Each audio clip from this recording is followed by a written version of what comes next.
Good afternoon, everybody. Looks like a very thirsty Thursday here over in Oldonyo. We've got a lot of different species coming down to the waterhole over in Kenya to have a drink.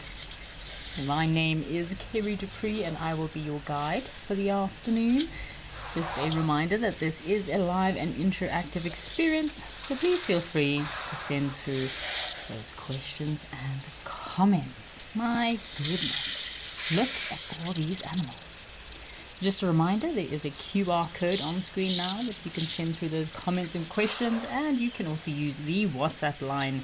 I would love to hear from you today. I'm going to send a few questions out here and there, so I'd love to hear from our viewers. If there's any locations you want us to look out for, please feel free to let us know. Oh, check out these elephants.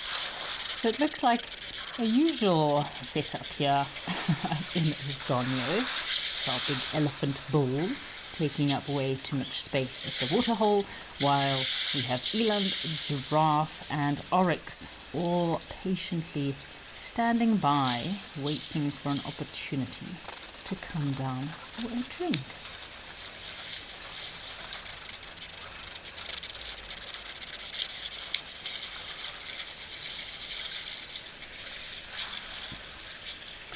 Right, folks, I think we've got some activity over at Serondela. Let's see what is at the waterhole over in South Africa, Serondela.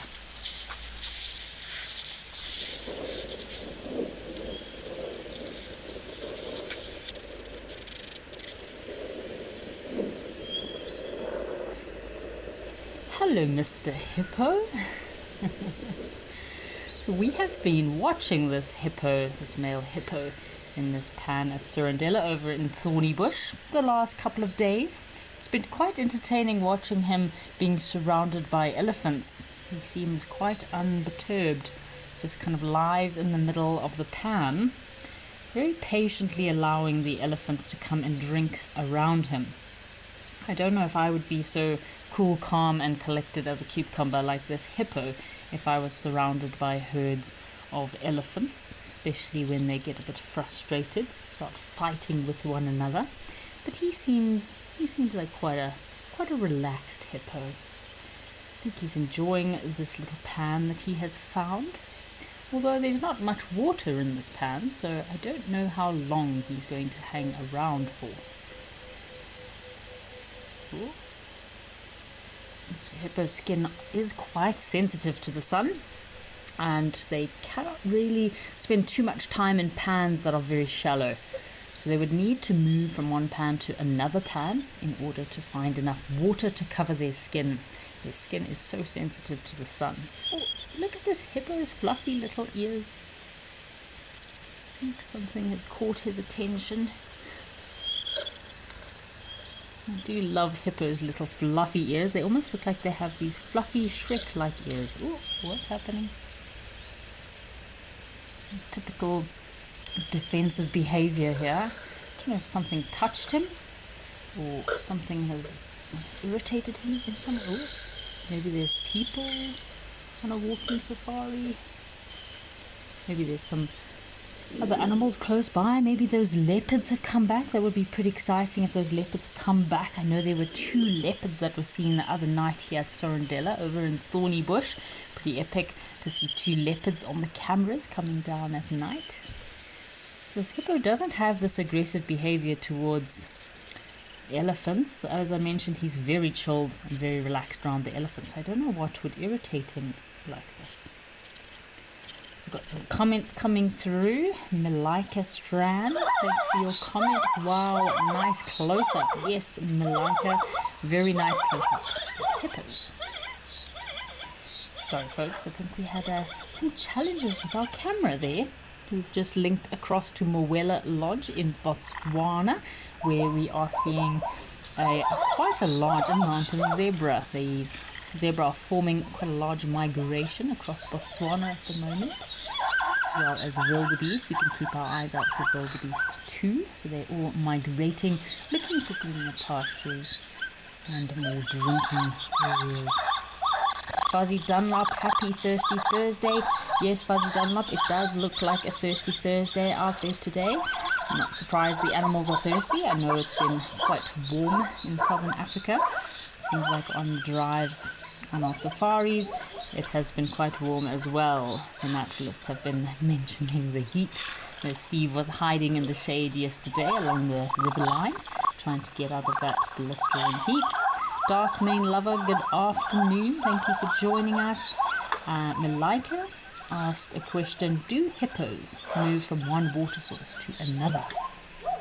So yes, Malika, as you can see here in southern Africa, we are in our dry season and the temperatures are starting to climb. Some locations in southern Africa are reaching 35 to 38 degrees throughout this week, so very hot. It means a lot of the water levels will be dropping very drastically, so hippos will move at night, especially a big male hippo like that cannot be stranded or stuck in small water sources, so he will move at night. They can walk up to 30 kilometers to find another water source.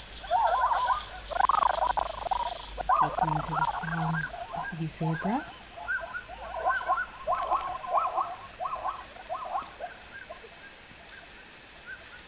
You can see this water is not the cleanest of waters, but it is so dry out there at the moment, especially in areas like Botswana, Zambia, Namibia.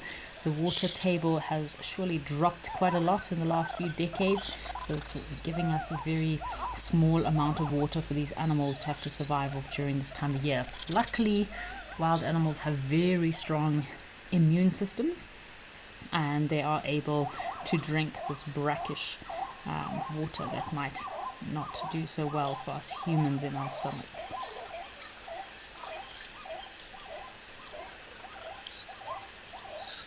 Malika Strand, yes, this is a rather busy spot. Lots of zebra. I'm just seeing one lonely wildebeest, but there should be some more wildebeest around, and it is lovely to listen to the sound of the zebra calling.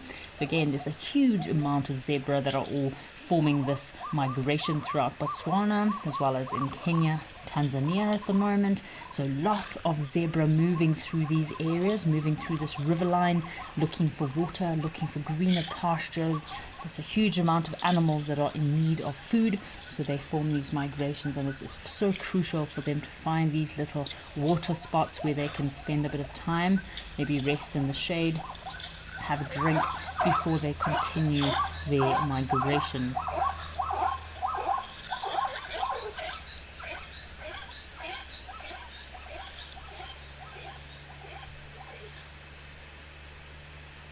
Lots of little zebra do get separated from the herd during this time of year, so these can be female zebra alarm calling, trying to locate the young ones. Alrighty folks, why don't we head across to our black eagle and see what's happening with our black eagle today.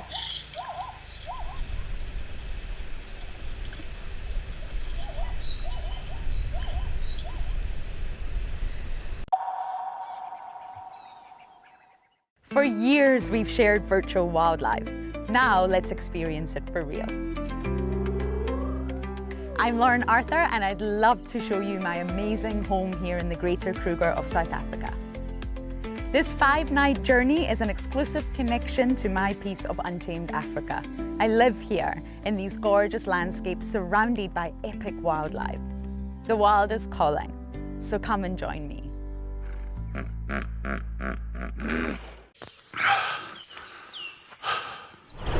What does it take to handle the wild? Balance. Determination. Focus. Yaku!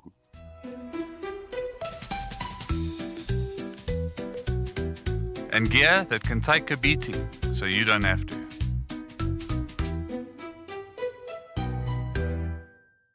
My full name is Maxine Gaines. Best part of the job, gosh, I just love everything about guiding. I love being able to observe animal behavior and animals behaving naturally. So for me, that's by far the best part of the job.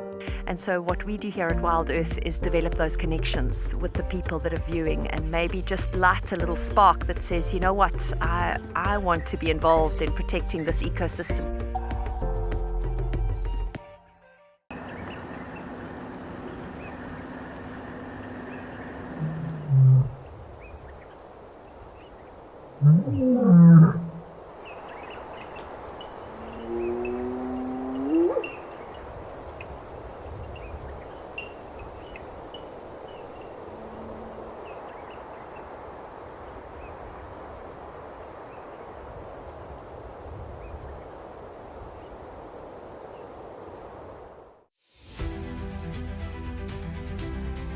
Some of you out there are brilliant at identifying hyenas.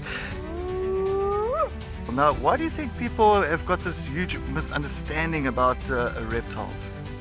Right in front of me there was the face of an astounded buffalo bull. This is live and interactive, so everybody, if you have any questions and comments, please do send them through and let us know what you'd like.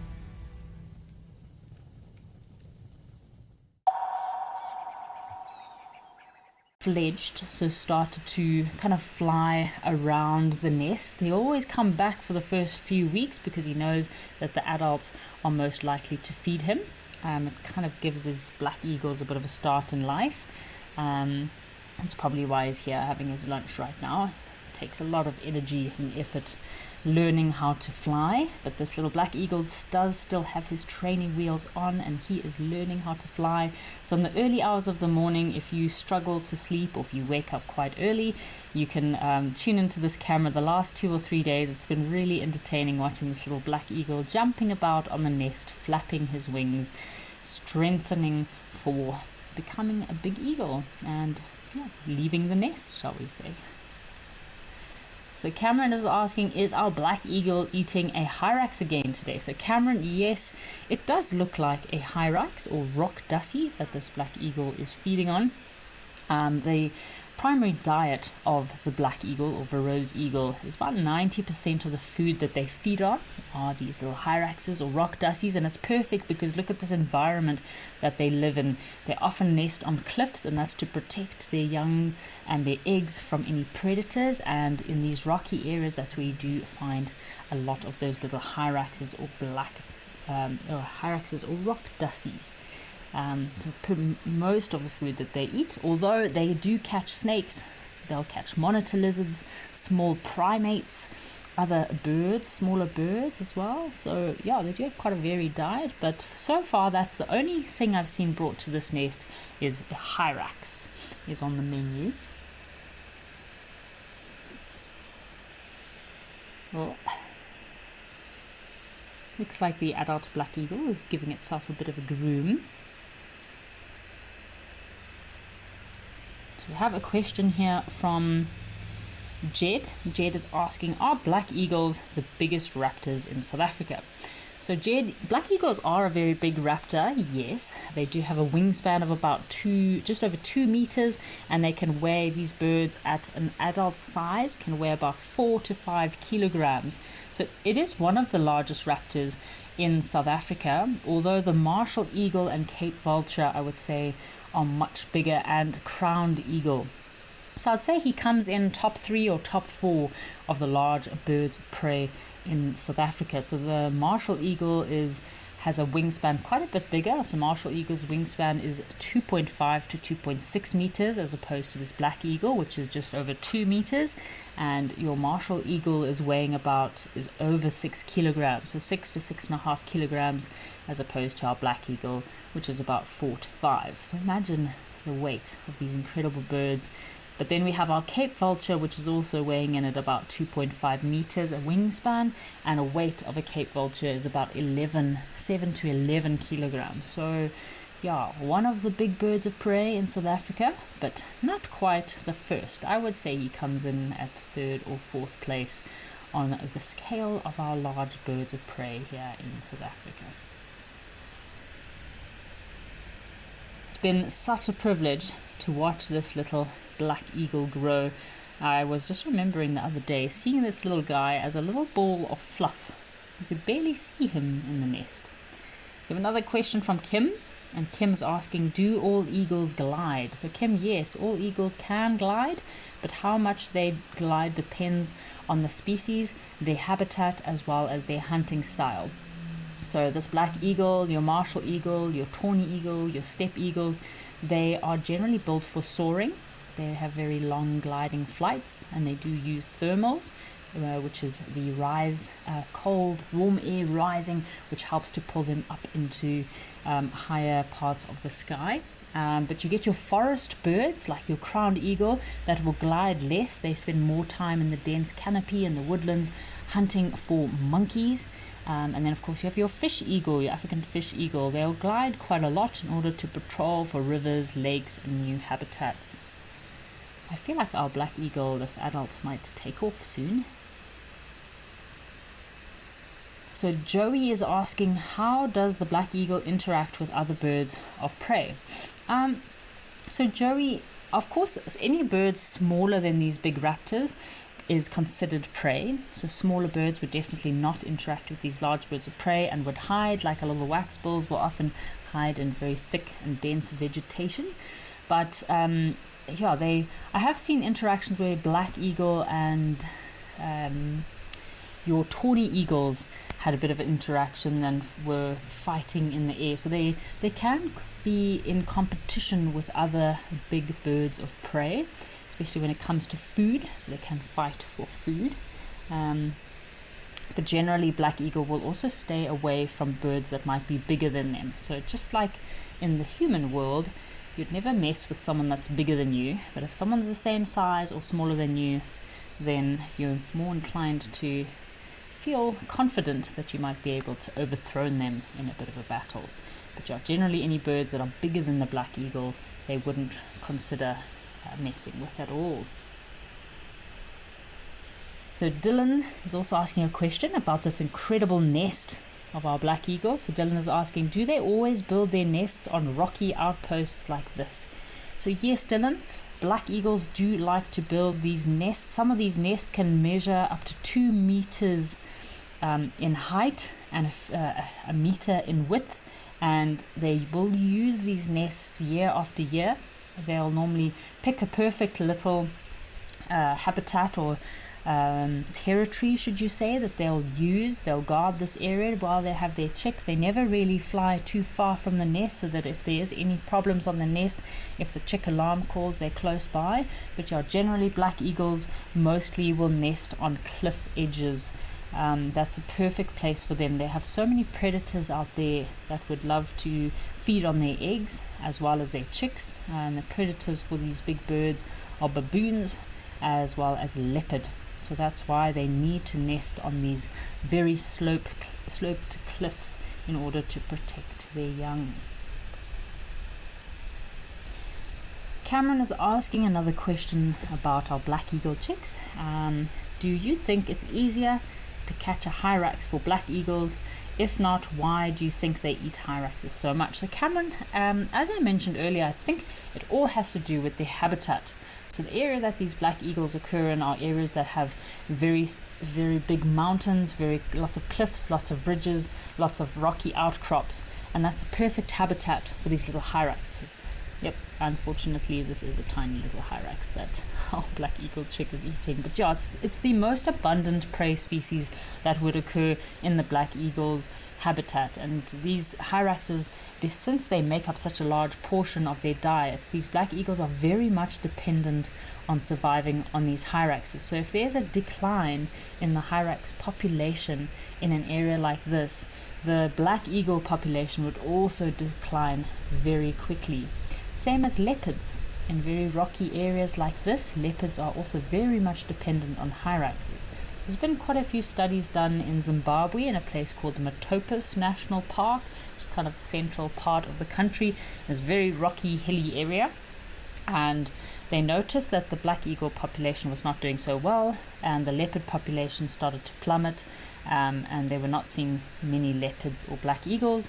And they did a big survey, and it was 100% linked to the fact that there was not enough hyraxes in the area. So these hyraxes are not very active creatures. They're very high in fat. Their bodies have a lot of fat. They're very, very nutritious. They provide a very wholesome meal to black eagles as well as leopards. So it's so interesting how every little creature fills its own role in the food chain as well as the circle of life.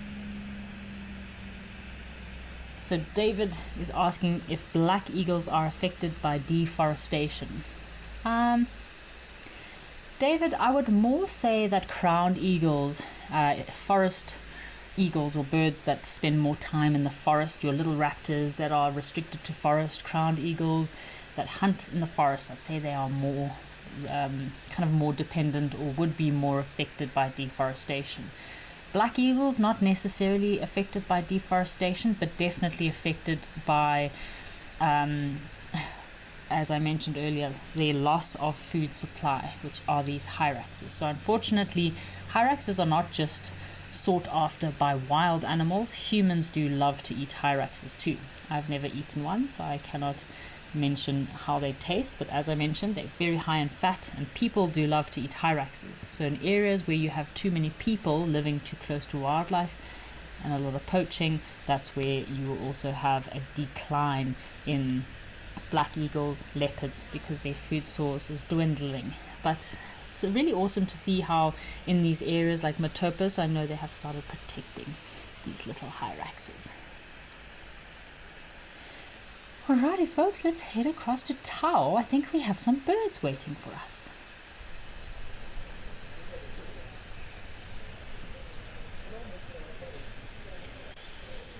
Ooh, have a looky here. Isn't this exciting?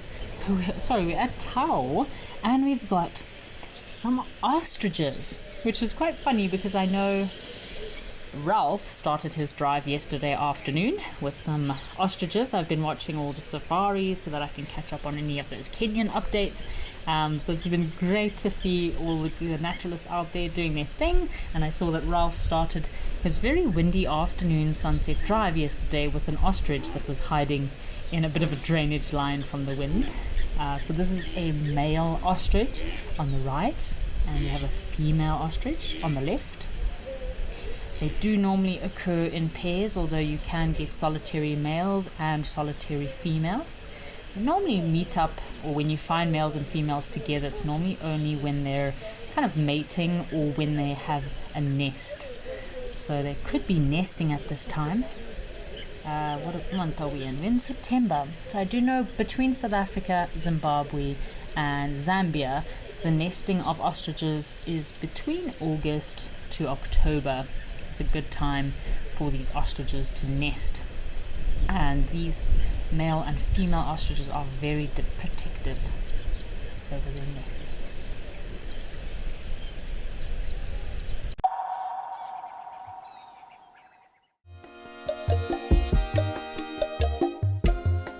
My name is Amy, and today we're going to be doing things a little bit differently.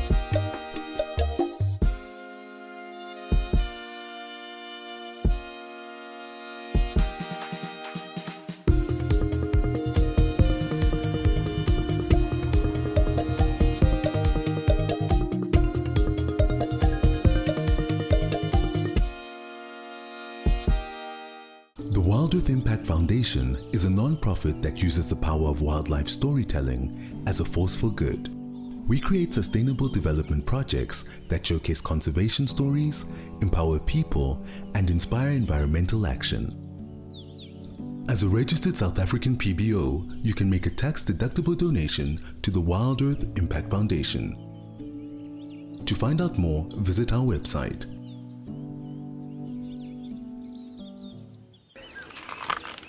Would you like to know what an elephant's favorite food is? You could ask me questions like that in real time. Our safaris are live and interactive from the heart of Africa. The Fortunas over here. Watch Safari Live and connect with nature.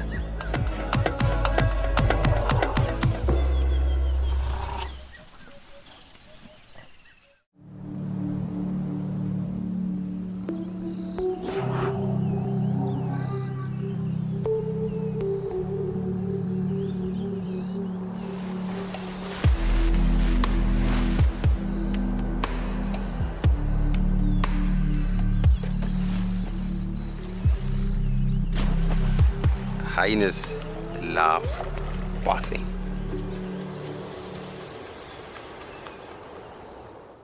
Can you hear that?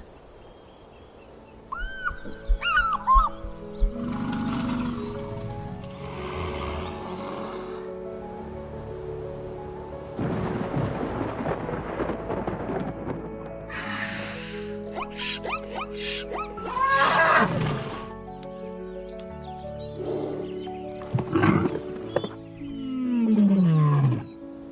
wild is calling.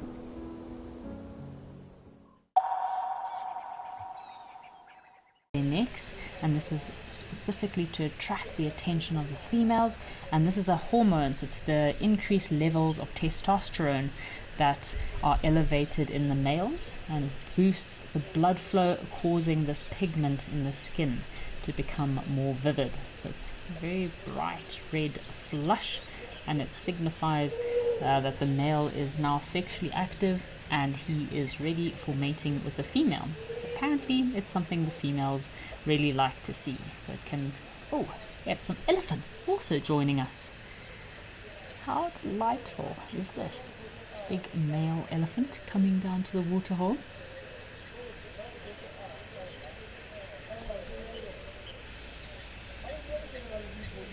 So I know the predators of these ostriches are leopards and cheetah.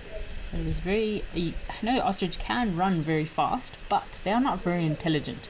Apparently their brains are just a little bit bigger than a pea, so they don't have a very big brain, so they're quite easy to outsmart. I have a question from David. David is asking, how heavy can an ostrich get? So David, an ostrich can weigh about 100 to 130 kilograms, or a big male can weigh about 145 kilograms. I'm sure a lot of us are aware that ostrich meat, it's a very lean and healthy meat. It is quite white in color, I must say. I did used to enjoy a good ostrich burger. In South Africa there's a lot of game meat that you can buy at a lot of shops, but yeah, ostrich burger is quite delicious. The meat is definitely very rich, very high in protein, and there are a lot of ostrich farms in southern Africa. So ostriches are not necessarily a bird that is of any concern. There are a lot of ostriches in southern Africa. Although in most game reserves I know of that they've been introduced, they don't live very long. As I mentioned, they're not very bright. They get eaten by predators quite easily. Wilson is asking if ostriches have teeth. So no, Wilson. Ostriches have beaks or bills, and as you can see they are moving around in this open area, mainly feeding on seeds. So ostriches will feed on little seeds, leaves, small insects, and maybe even tiny little murids to get some extra protein. So they don't have teeth. They'll swallow their prey whole, and then in some cases you might see ostriches trying to swallow small stones, and this is like to help chewing or breaking down of those seeds within their gizzard. So just like birds, you'll see sometimes small little birds will eat seeds as well as stones. It goes into their gizzard and helps to crush up all their food for them, so they don't necessarily need to have teeth.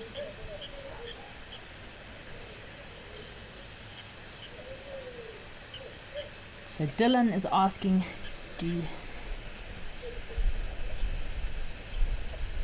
Alrighty folks, let's head across to Camelthorne to see what characters have arrived at the waterhole.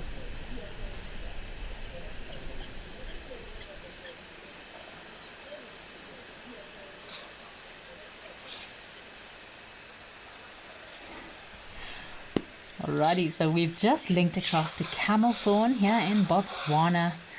Again, it looks rather dry. I think if we have any of our viewers that are about to go on safari to Africa, please make sure you pack enough sunscreen, rehydrate, a cap, and very light clothing, because I know a lot of people are complaining at the moment about the heat. So it is becoming very hot. You can see at this location here, these elephants are done with the heat of the day and decided to have a nice splish and a splash in the mud to cool themselves down.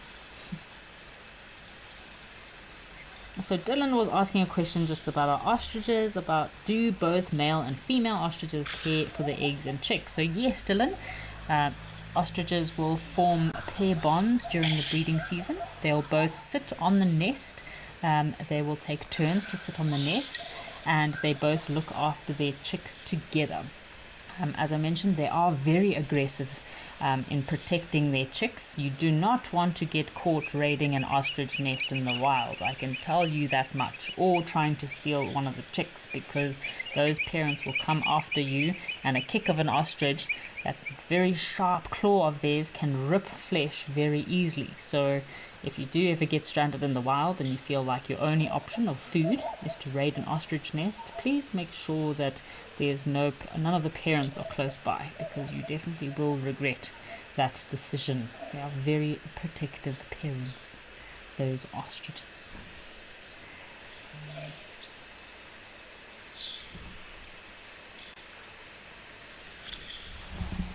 I'm wondering what these two elephants are communicating to each other. I don't know if this big bull wanted to go and raid the water puddle of the smaller bull, and then he decided it's not quite worth it. Oh, he's got an itchy foot.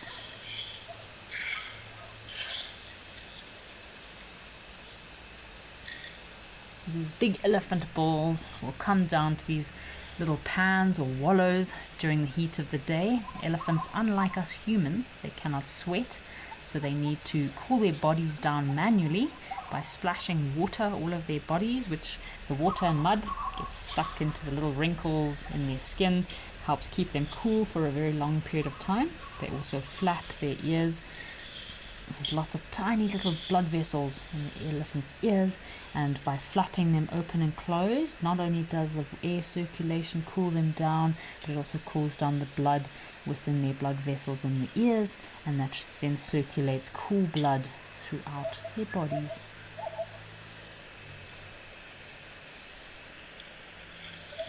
So we have a question from Joey. Joey is asking, do female elephants ever get kicked out of their herds? So Joey, generally not. So female elephants, they form the core of breeding herds. The young males, when they start sexually maturing, they will be kicked out of the herds in order to promote gene diversity and prevent inbreeding within the herd. The only time I've seen female elephants alone, and when you do see this, it's always a bit of a concern, is in the dry season. If elephant cows are alone, it could be because they have a new baby calf that cannot keep up with the herd. But yeah, it's not safe for a female elephant to be alone with a small calf.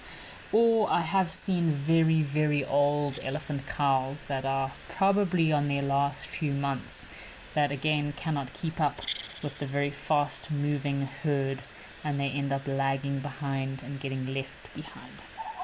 I think the oldest elephant I've ever seen was a forest elephant that we found the one day on the edge of the river, and she was feeding on the very soft reeds and vegetation at the water's edge. We had pulled up our boat in the river, tied up on some reeds, and we were just sitting next to her, watching her, listening to her feeding, and you could actually hear that she had no teeth. She was very desperately trying to feed, but her teeth had worn out. So that's normally when elephants, if they don't succumb to other injuries or illnesses before them, once their sixth, or in very rare cases, seventh set of teeth has worn down, that's when they will slowly start to lose condition and they're not actually able to chew and digest their food properly. That's where the theory of an elephant graveyard comes from. Oh, look at this elephant. He just broke the sandbank. He had to scratch his bottom. So yeah, this is where the whole theory of an elephant graveyard comes from. It's not necessarily elephants all coming into one place to die. It's more elephants moving to rivers and areas with very soft vegetation because they actually don't struggle to chew their food and can't feed on hard, rough foods, so they move to these areas where they can have access to very soft vegetation.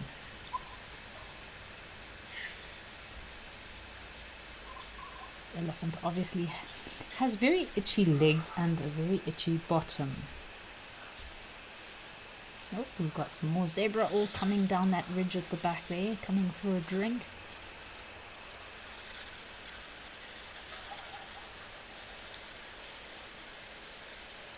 You can see some submissive and dominant behavior between these two bulls. individual on the right is obviously much smaller, less dominant than this big bull on the left, so he has to move away while the larger bull takes preference over this water source.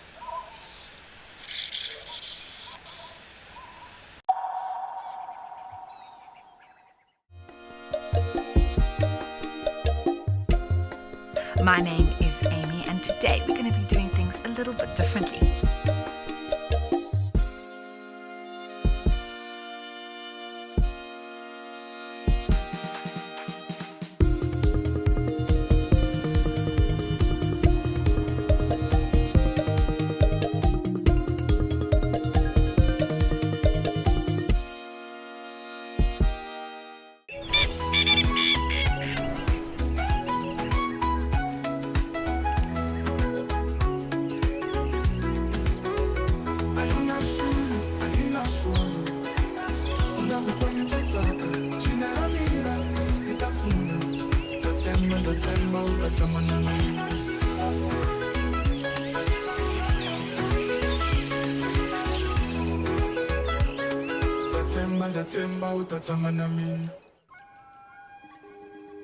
Do you want to know why impala are the most common antelope we find here in the Kruger National Park? You can ask me questions like this in real time. Our safaris are live and interactive here in the heart of Africa. Join me on Safari Live. Connect with nature.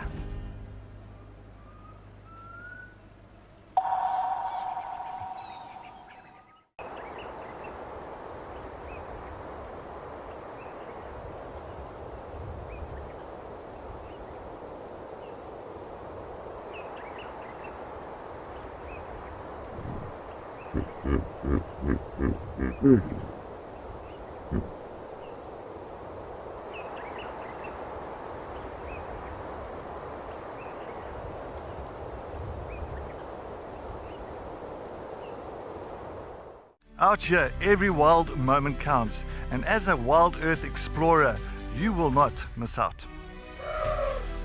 Watch the Wild Earth channel ad-free 24/7, and you can even rewind if you have missed out on something. Enjoy the behind-the-scenes video clips as well as fireside chat, or get the early offers on our travel experiences.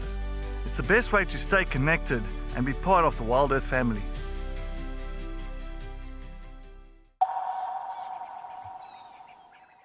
We are looking out for our African fish eagle. We were just talking about large birds of prey that occur in southern Africa or South Africa. We often see a pair of fish eagle up in the tops of these trees on the other side of the bank here, if we are lucky.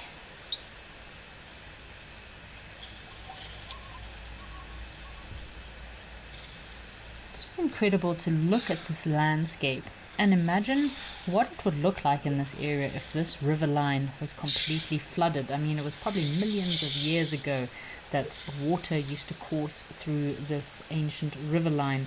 Now it's just merely a few puddles and trickle of water, but amazing to imagine what this used to look like.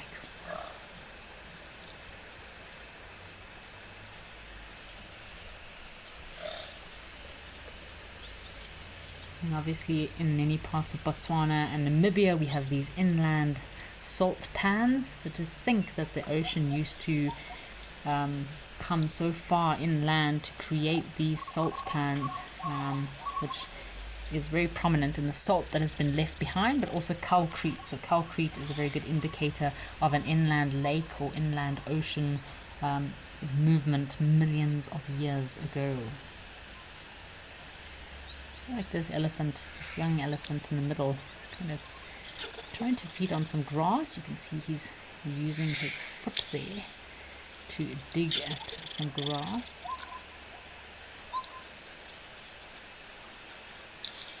It's quite amazing how elephants will use their trunks, tusks and feet to help manipulate and maneuver while feeding. Ooh, Penelope Kenyon has sent us a very interesting update. Apparently there were cheetah last night at Old Donyo, and it is Penelope's favorite cats. Thank you, Penelope Kenyon, for the update on the cheetah. I will have to go back and see if I can find that video. Really awesome. It's been a while since we've seen cheetah at Old Donyo. I haven't seen them live, but I have heard of a few cheetah that they have seen at that camera, so very, very exciting. Talking about cats, I know over in Kenya with David on the safaris, he's been having lots of luck with those lions.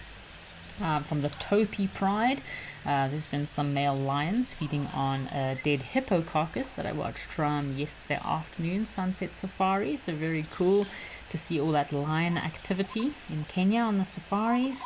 Those lions in Kenya do look very healthy and very light in color. They look very blonde in their manes. So yeah, lovely to have Kenya back on the live safaris. I really am enjoying watching the live drives and getting to know David and all the wonders of Kenya that he has to show us.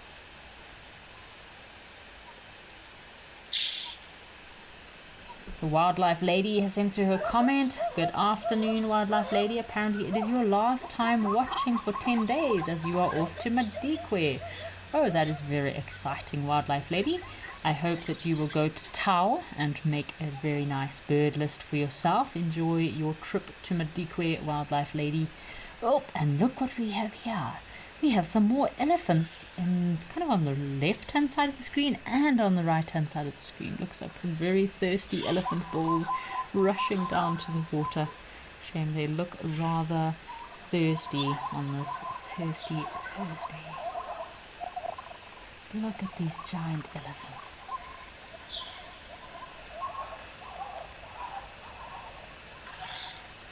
Poor zebra just have to move out the way when these elephants come down. Oop!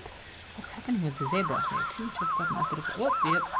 I think the zebra feel like they have been surrounded by elephants, so they are out of here. Oh my goodness, there's a few very big bulls coming in here. Very big bull on the right hand side, very broad. Oh, I think this one must be some male zebra that are causing some commotion too. Lots of dust. Very dramatic scene for some wildlife photography.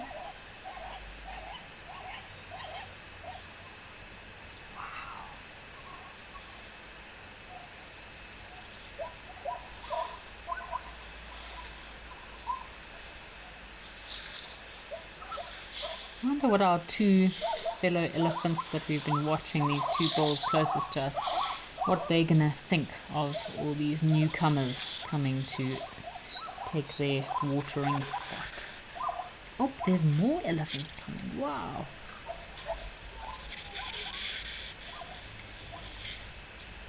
So talking about elephants and Kenya, we had One Ton, the massive elephant bull that briefly graced us with his presence yesterday at the beginning of the show. It was lovely to see One Ton and to see him with all of his other bulls. We were talking about Askari bulls and how these massive elephant tuskers will often have these Askari elephants so a bachelor herd of elephants that will almost protect them because these big tuskers, it makes it very difficult for them to feed, but also they cannot fight very well with those long tusks of these. So they'll have these individuals that help to look after them and protect them from any other bulls that might be wanting to challenge them.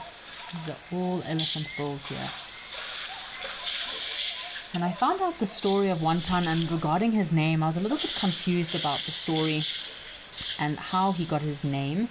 And the reason why One Ton was named One Ton, so obviously he was named by Richard Bowman, who was the co-founder of Big Life Foundation. And the reason he called One Ton that is because apparently in his youth, Bowman used to chase his friends around in a vehicle, and he was quite the speedy guy. He used to race a lot, and One Ton, now his character is very soft, very gentle, very calm. But One Ton used to be very similar. He used to not like people, and he used to chase after people when he was younger. So these elephant bulls, as they age, their hormones do settle down and they do become a bit more calm and relaxed. But interesting to learn that Wonton in his younger years was quite a feisty chap. He used to run around a lot, used to enjoy chasing people, but now he seems like a very placid and calm bull. So the same goes for some of these elephants here. Some elephant bulls, when they're still young and feisty, full of hormones, they can be a little bit testy, can surprise you sometimes, just like Ralph yesterday afternoon was looking at some aloes over in Amakhala on the sunset safari and got surprised by an elephant bull that all of a sudden came and arrived very suddenly. Do have to be careful of those elephants. It's so relevant that you need to learn their body language and understand the behavior of these incredible creatures.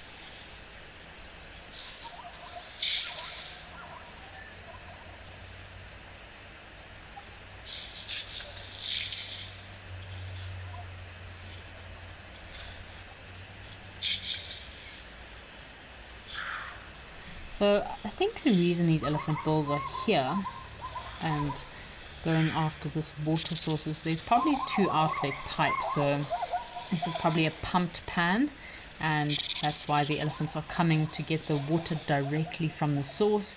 Elephants do much prefer to drink clean water than this brackish, dirty water. Speaking of Old Donyo, why don't we head back across to Old Donyo and see if our animals are still rather thirsty in Kenya.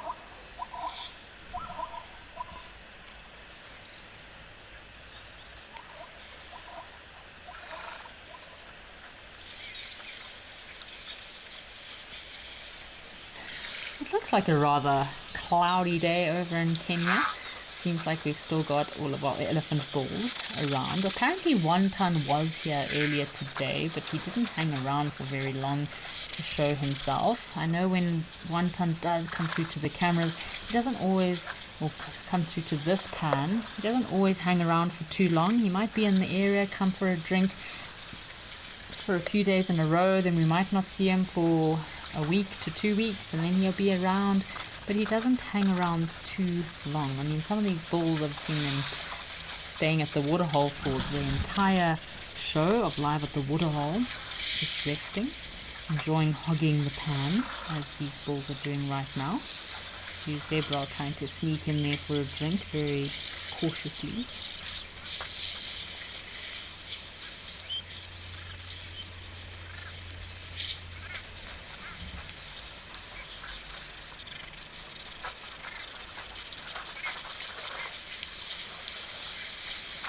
Another elephant bull on the right that is missing one of his tusks.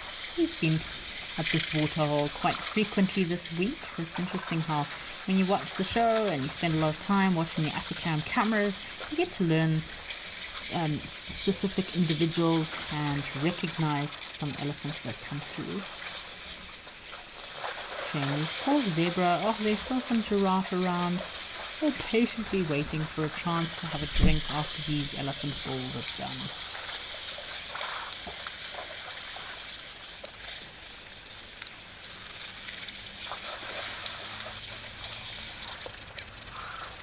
I'm having a look to see there's a few female zebra that look rather pregnant. Shame there's an old female, so kind of in the center of the screen here, right in front of our single tusk elephant bull, there's an old zebra female there that looks like she's pregnant again. So zebra kind of will, just as with most herbivores or most animals, as they start to age, their birthing interval will become wider and wider apart to the point where they'll stop having babies altogether. She looks like she's quite an old female zebra.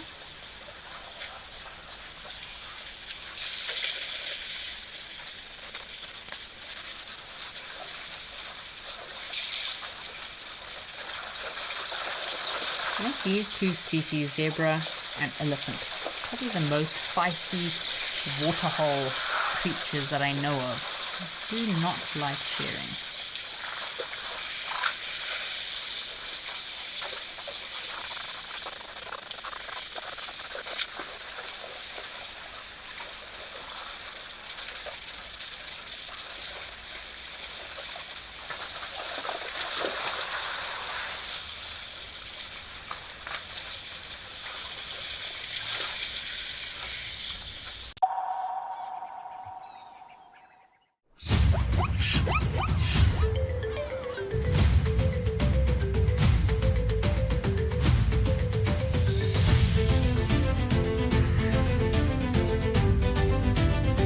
You are wow.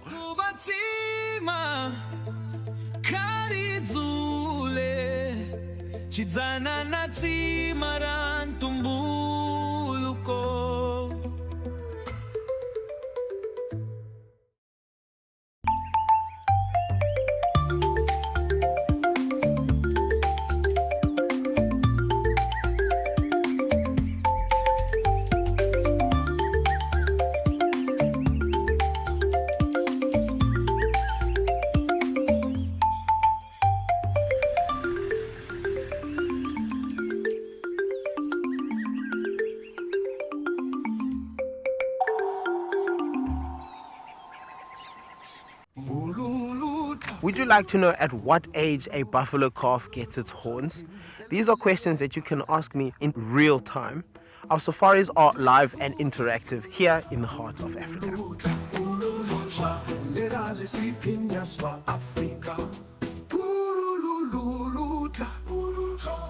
Join me on Safari Live and connect with nature.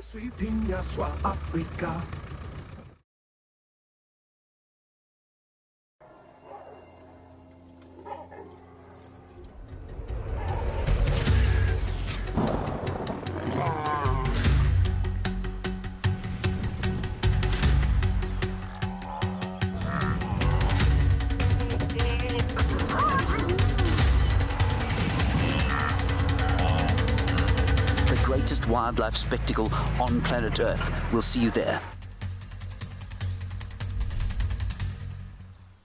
If you love watching Wild Earth, here's a little tip. You'll gain access to the channel ad-free. You can rewind and rewatch sightings and gain access to our live Tuesday safaris. There's also behind-the-scenes videos, fireside chats, and every Safari Live episode, whenever it suits you. It's just the best way to connect with nature.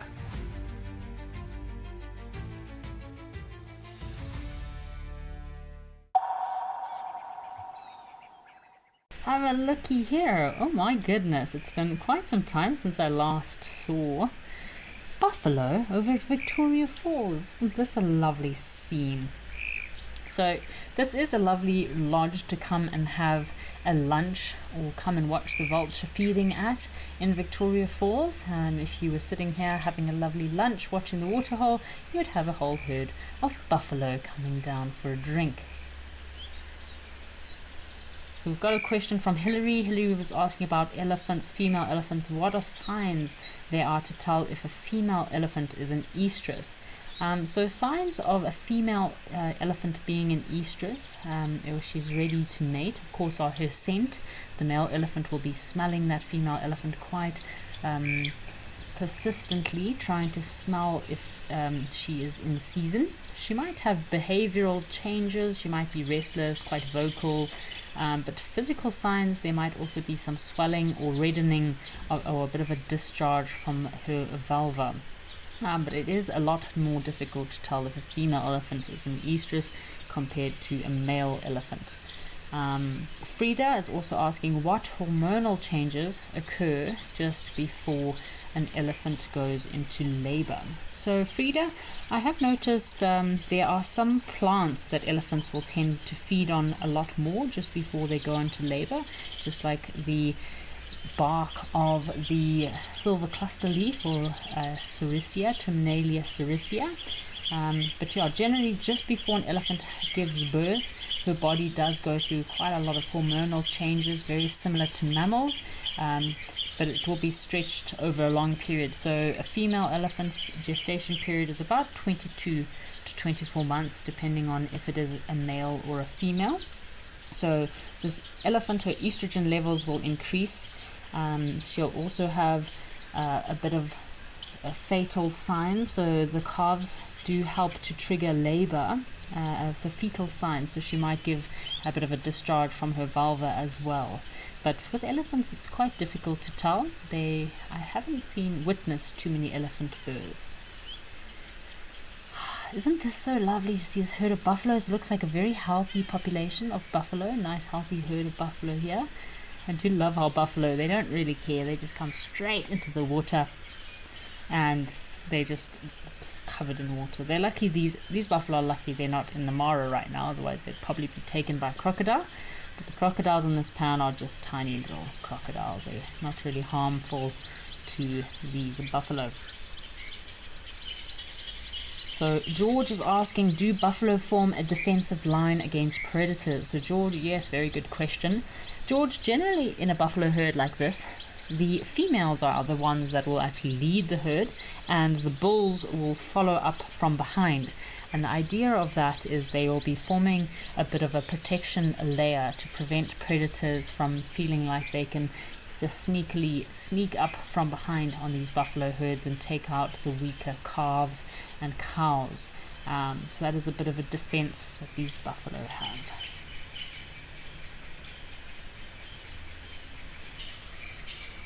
I feel like the buffalo are giving us a bit of a sniff. So it is good this time of year to look at the body, just the body condition of these buffalo. It's dry, so sometimes in this time of the year, the buffalo's condition can drop, but they all look pretty fat, pretty healthy.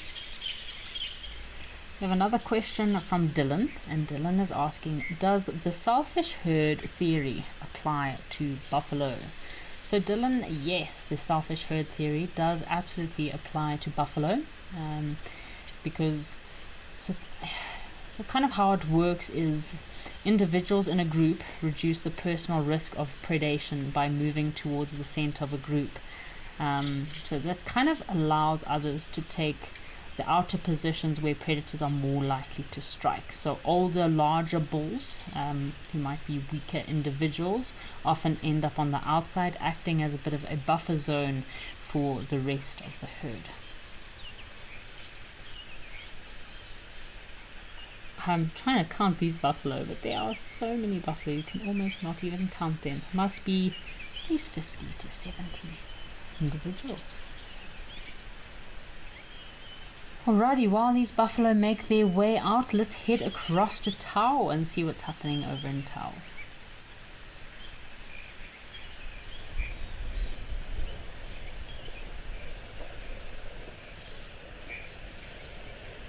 Oh, wow. This is an interesting scene. Looks like this elephant bull has gotten himself into a little bit of a sticky situation. But I'm sure he's going to be perfectly fine, and the reason he's in the middle of this very muddy pan is probably because he was going after this very green, lush vegetation that is growing on this pan here. Lots of activity at Tau today. It's been very busy, this watering hole, the last couple of days. We've been seeing breeding herds coming down, which is delightful. It's been I don't remember seeing so many breeding herds at Tau before, mostly just big elephant bulls. But yeah, I've been seeing breeding herds, lots of wildebeest, lots of zebra. Of course, we've got lots of bird life here. We've got our Cape teals, we've got our hummerkops, we've got our African spoonbill. Yesterday we had our grey heron. Have a look at our elephant here. He's feeding on that vegetation. So we have quite an interesting question. David was asking about our buffalo, and he asked, what ecological role do buffalo play in an environment? And David, buffalo are very important in our environment. So they are grazers, so they do help with vegetation control. They feed on very thick and dense vegetation. So that means that they do help with seed dispersal. So buffalo eat fruits and seeds, which is then passed through their digestive system, and it helps plants colonize new areas. They also provide support for waterholes, so by them moving through waterholes, it does trigger a lot of activity of other species and smaller mammals. Of course, they are a food source for large predators. They help modify the environment, but also the hooves of buffalo moving through areas do also aerate the soil, and of course put some nice nutrients and compost into the soil with their dung. Looks like we've got a bit of an elephant mud bath taking place here. Oh, look at these elephants. They are just having a whale of a time.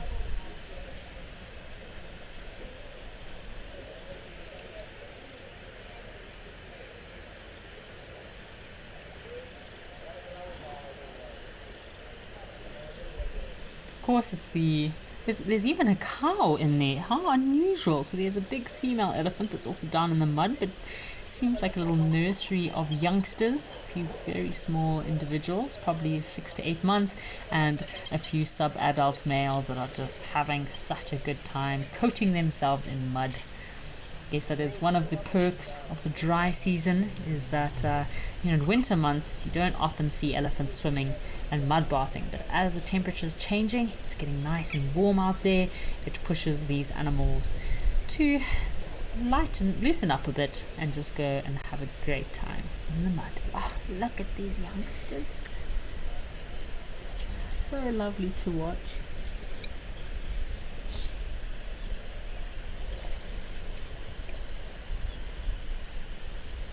They are flat as they can be, rolling around in the mud, almost like little warthogs. Although they're not little warthogs, they're giant elephants.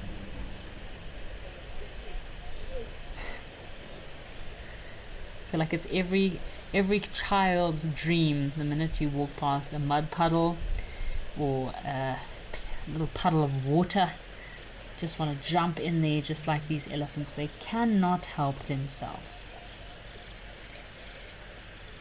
So I have a question here from Hillary, and Hillary's asking, how often do large mammals like elephants break their bones? So Hillary, large mammals like elephants rarely break their bones, and when they do, it's usually for very specific reasons.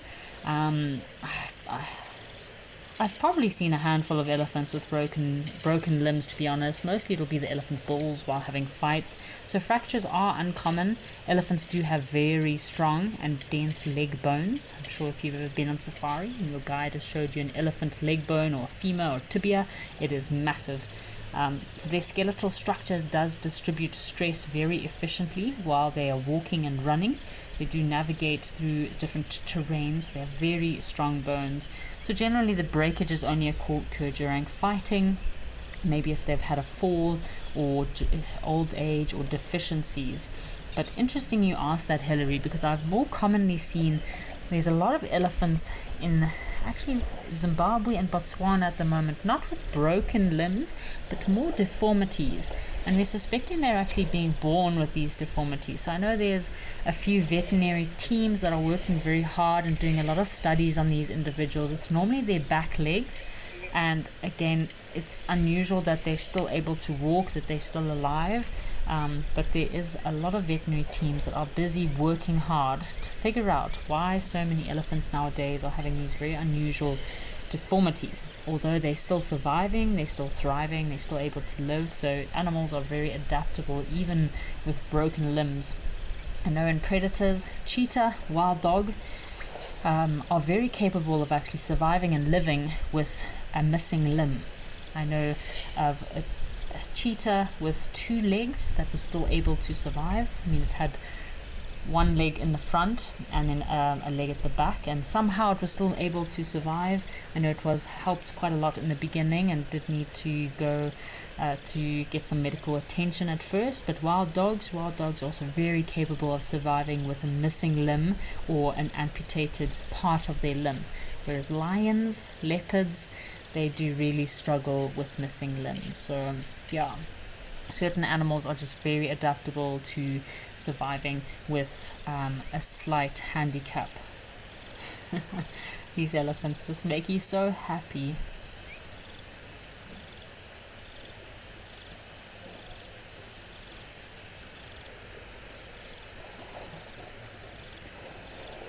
Felicia Kimbrough is saying, look, those baby elephants are super cute. Yes, Felicia, those little elephants, look, they're completely lying down there. Some of them have just, I think they're tired of rolling around in the mud, and some of them have they're just lying in the mud.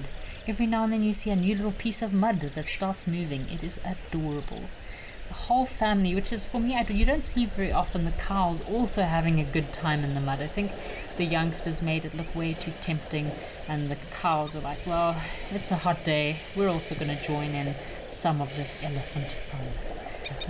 Looks like our big elephant bull is also trying to extract himself from the sticky situation he's gotten himself into.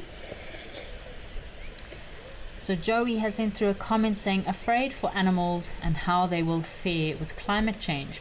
Actually, Joey, I think it's more humans. I think we are the ones that need to be more cautious and worried about how we will survive to climate change.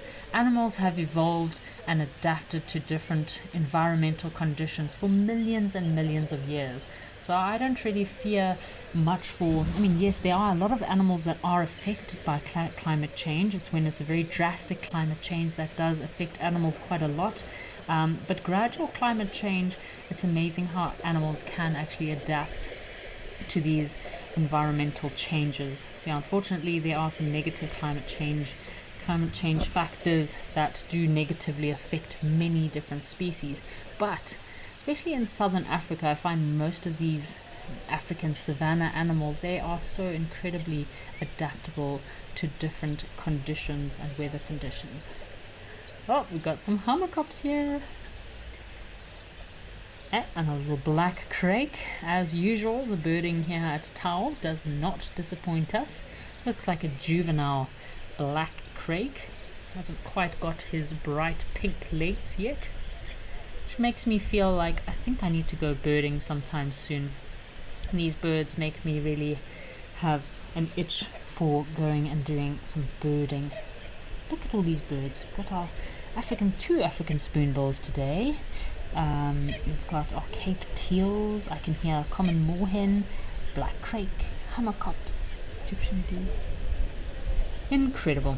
Anyways, let's head across to Serendella and see what is happening over in Thornybush.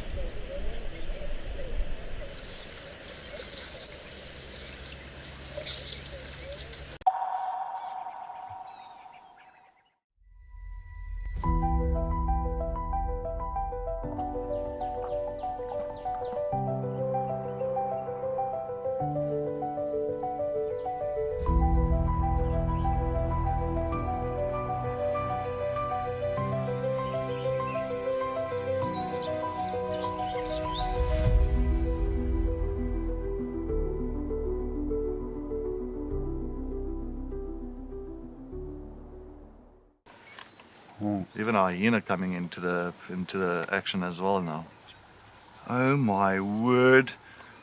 She's stalking the hyena now. Leopard, hyena, lion, all together in one shot. Oh! Woo! This is action-packed.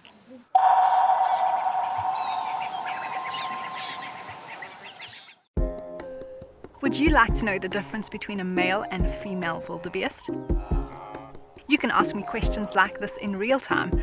Our safaris are live and interactive here in the heart of Africa.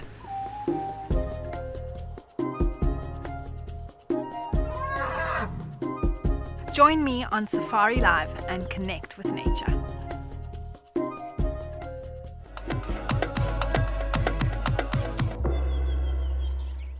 Join our expert guides at dawn for a live, immersive safari as the bush comes to life.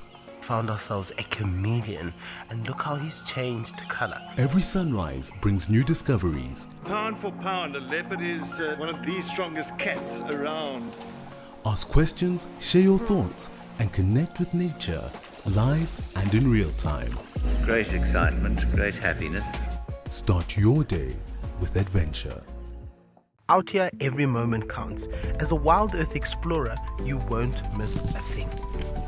Watch the Wild Earth channel ad-free 24/7 and rewind if you want to catch something again. Enjoy behind-the-scenes videos, fireside chats, and early access to travel offers. It's the best way to stay connected and be part of the Wild Earth family.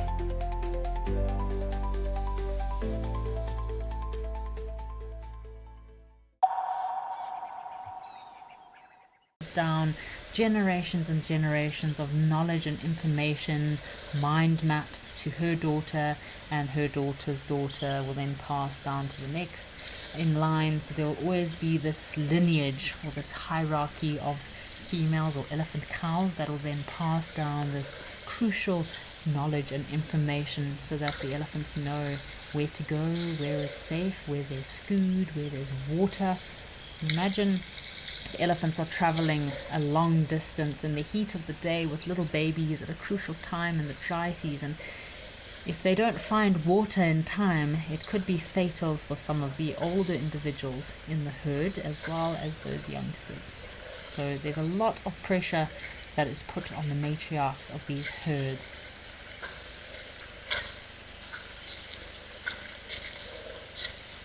Ooh, bear elephant right next to the camera.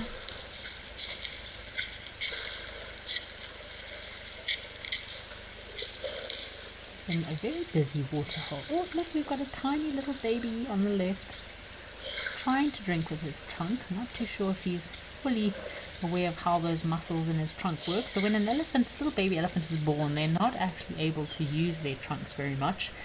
They do take quite a bit of time to learn, develop those muscles and learn how to use their trunks.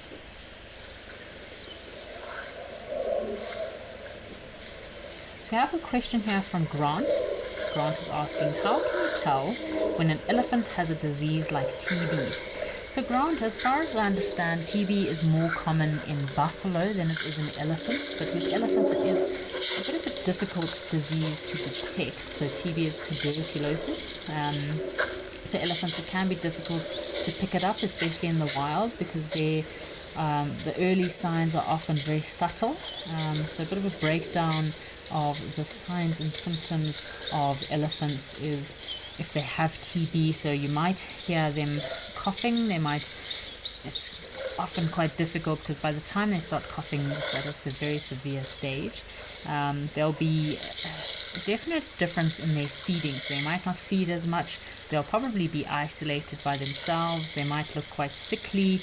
They might have swellings or abscesses because their immune systems are very low, and of course they will lose quite a lot of weight. But in most cases it is very difficult to pick up TB in elephants before it is too late. But as I mentioned, it's not very common that you find TB in elephants. It's more common in buffalo and cattle.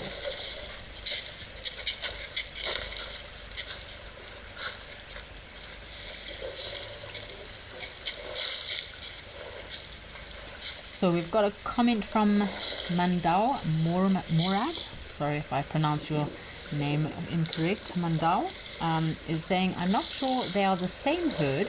The ones on the right have been here for more than 15 minutes and the ones on the left just arrived 5 minutes ago. So Mandau, I can see there's a similarity in some of the breeding herds that have been coming down here. So again, if there's a lot of food in this area, you could have the same breeding herds coming down to specific waterholes every day if there's enough food source in the area. Just like over in Tau, I'm sure it's a very similar breeding herd that's been coming down there because they've got a nursery of about 5 or 6 youngsters that I recognized while they were rolling in the mud. So yes, it could be different breeding herds, but in some cases, if there's enough food, it could also be the same breeding herds coming to their favorite watering hole.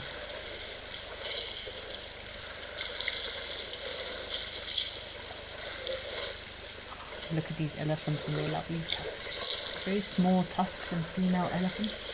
And talking about tusks, David is asking a question about elephants' tusks. Will elephants ever evolve to not have tusks? They seem useless.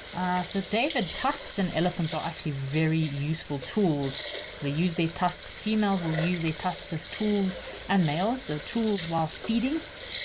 Females will use their tusks to protect their young, and males use their tusks to fight with one another. So they're very, very useful, just like rhinos. Shame, I saw a video of a rhino the other day, and he was in a big fight, and he had another rhino's horn impaled into his head. So it's very crucial that these animals have their horns, have their tusks to protect and defend themselves and their young.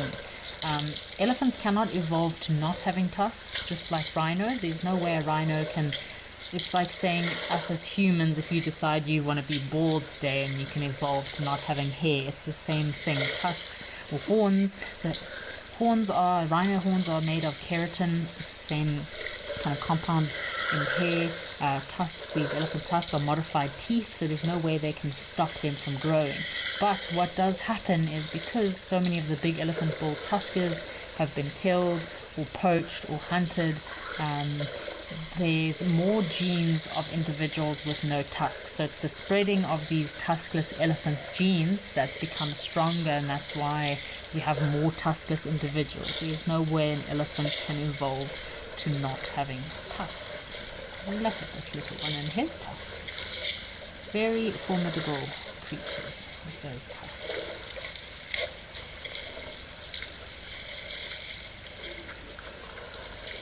So Mr. Elemental says, poor old hippo. Yes, Mr. Elemental, I do feel sorry for this big hippo bull by himself in this pan, but he seems to have quite, I think he has an agreement with the elephants. They don't bother him too much, and he leaves them to be. Although I don't know how long this hippo will be in this pan. It's not a very deep pan. Lion Lloyd is asking a question. How is it that animals are able to urinate and defecate in water and it does not affect their health? So Lion Lloyd, I do find it's very strange that especially elephants and elephant, hippo and buffalo don't seem to have a problem with defecating in the same water they live in and drink. To me it's very absurd.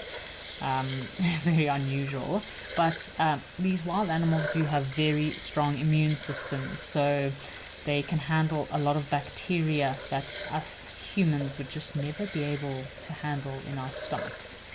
Although elephants will always go for clean water, just like sometimes elephants break into camps or go and drink water out of swimming pools and camps, I much prefer to drink clean water. Oh, look at these young elephants. So lovely to see these breeding groups, breeding herds coming down for a drink with all these youngsters. So another question from Lucy. Lucy is asking, how long can elephants walk in search for food and water? So Lucy, elephants are remarkable and they can walk very far distances on a daily basis in search of food and water. So typically on a daily movement pattern, an elephant will walk about 10 to 20 kilometers per day on average. That's if there's an abundance of water and an abundance of food in the rainy season. But in the dry season, when there's a shortage of water and food, elephants can walk up to 50 kilometers in one single day looking for food and water. Elephant bulls can go more than 24-hour period without drinking water, but these breeding herds, which is what we're currently watching now, you see all these little young elephants that we're currently viewing, they are so dependent on water. So those breeding herds really do need to prioritize visiting a waterhole at least once in a 24-hour period.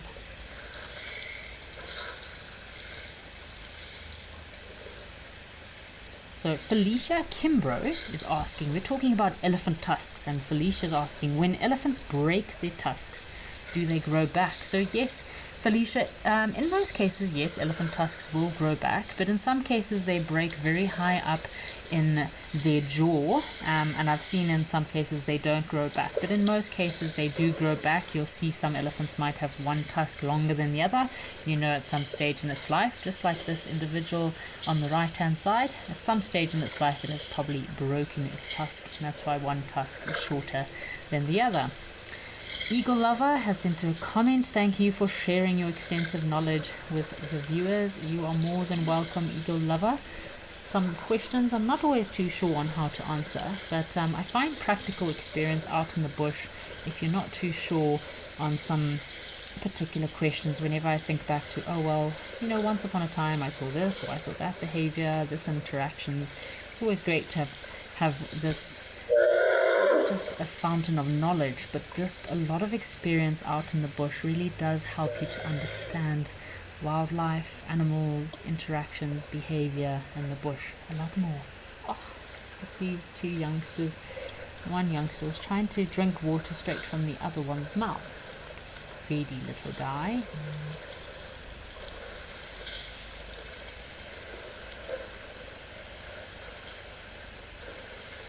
So they might hang around here for quite some time. So there's some very nice shady trees in this area.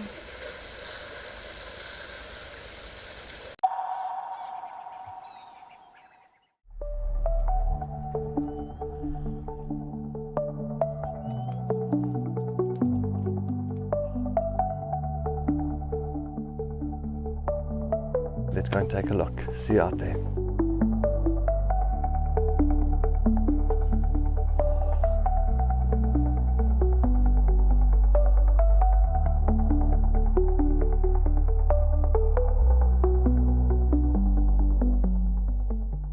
At Wild Earth, we believe every story has the power to create change. That's why we've launched the Wild Earth Impact Foundation, a non-profit dedicated to conservation and social impact. By showcasing conservation stories, we can change lives, protect nature, and empower communities. We have partnered with Empowers Africa to accept tax-deductible donations from US donors. Your donation will help fund critical programs that support our mission. Join us and be part of the change. My full name is Cedric Leslie Dold. I grew up mostly here in the Lowveld. I grew up here pretty much on the southern side of Kruger National Park, a place called Marloth Park, for most of my years. Something surprising about myself, I did play drums in a band for many years. Best sighting I presented, we found Palumba and the two cubs, and the cubs are just way big. And that's it for this morning's drive. She's just got an impala, everybody.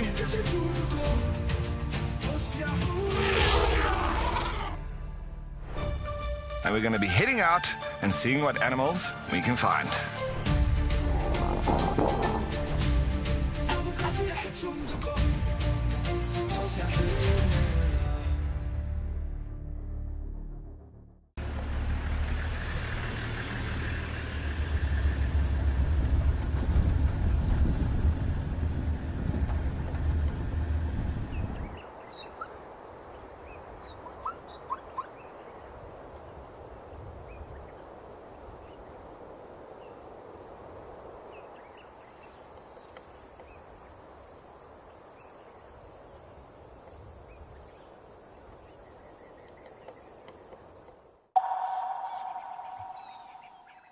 Or a leopard resting up in a tree, maybe a tamboti.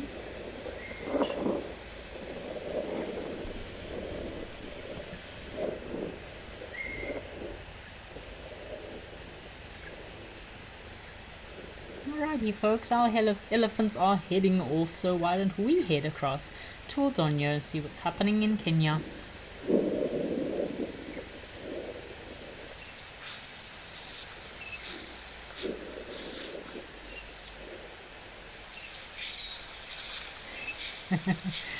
Looks like we've still got our elephants here. They're being very unthoughtful, quite selfish this afternoon. These elephant bulls hogging the pan. Doesn't even look like they're drinking very much, and there's still so much other wildlife out there that is desperate for a drink. Have a look, these bulls are resting their trunks on their tusks. I don't blame them. Those trunks of theirs can weigh anything between 60 to 80 kilograms. Must be quite a chore carrying around a nose that can weigh up to 80 kilograms. So they do get tired of carrying those trunks around. So it's a great, kind of a great use for their tusks as well. You can rest their trunks on their tusks when they're feeling like they've had a bit of a long day. So Darkmane Lover has asked a question: of all the animals in South Africa, which one frightens you the most of all? Very interesting question, Darkmane Lover. I think buffalo, solitary buffalo bulls do send a bit of a shrill down my spine. It gives me goosebumps. So you must always be very cautious of those solitary buffalo bulls on their own. But then again, I did have an interaction with a seal in Namibia. I know it's in Namibia, not South Africa. Not so long ago, last year while I was on safari, we had this rampant seal that I'm pretty sure might have had rabies, that was chasing people up and down the boardwalks at the Skeleton Coast. That did frighten me quite a lot, more than an elephant, I would say. But again, it's a creature I don't really know very well, so I'm not sure on their behavior and what's natural. So anyone that's put out of their comfort zone, and if you interact with animals that you don't know very well, you can become quite afraid, I must say. But the more you learn and study and work with these animals, the more you understand their behavior.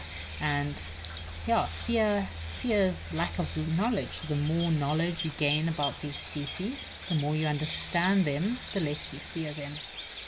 But respect is always a good thing. It's always great to have respect for these incredible creatures. At the end of the day, we are in their home, we're in their environment, so we need to respect their environment, and we need to respect these animals as well.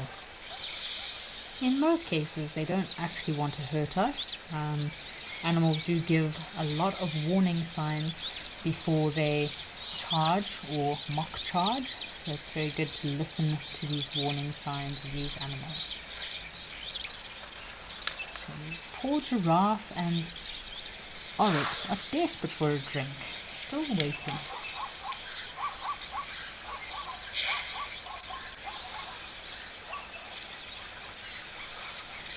So David is asking, are there any zebra that have spots instead of stripes? So David, there are some unusual mutations in zebras, or shall I say abnormalities in zebras. I have seen some zebras in Zimbabwe with it almost looks like a saddle pad that's in a QR code. So instead of stripes, it's got this very unusual pattern on their back or rump that looks a bit like a QR code. And again, this is a bit of a deformity, so it could have been something in the genes and genetics that were passed down. Of course, you do get linguistic, which is albino specimens of lots of different animals, as well as melanistic. So these genes, it's just a recessive gene that's passed down from one generation to the next. Got another question from Animal Lover, is asking, what kind of social structure do zebra have? So Animal Lover, zebra do live in harems or herds, so like small family herds. Normally it's anything between 3 to 6 females that are protected by one stallion.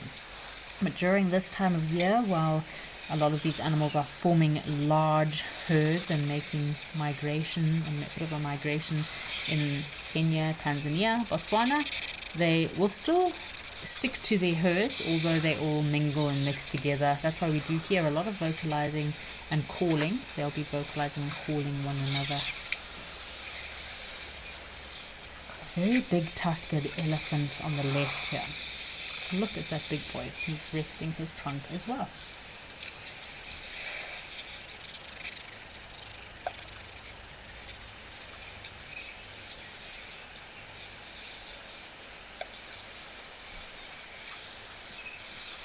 So Brian is asking an interesting question about, we're talking about the Mara, the migration. So Brian was asking about, we did speak yesterday or touched on the topic about the Mara and all the thousands of wildebeest that do lose their lives during this migration.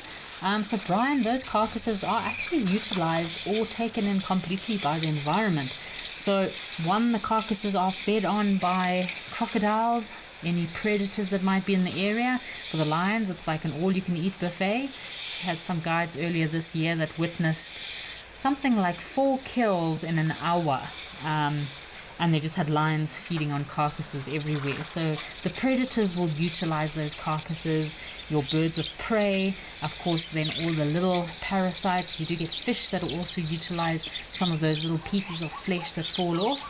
And what's quite interesting and what I never thought about is so much of the remaining kind of debris left over from all these carcasses then goes back into the soil, and that's why you get these incredible open grasslands in the Mara and Tanzania, because they are then renourished or enriched by the kind of decaying bodies of all of these animals that are not then used. So it all goes part and parcel with the circle of life. So it's incredible that it just gives back.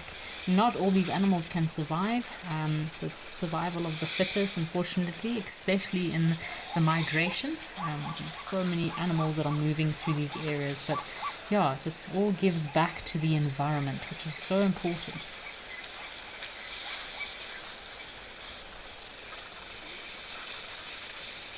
Well, the zebra are not happy with one another.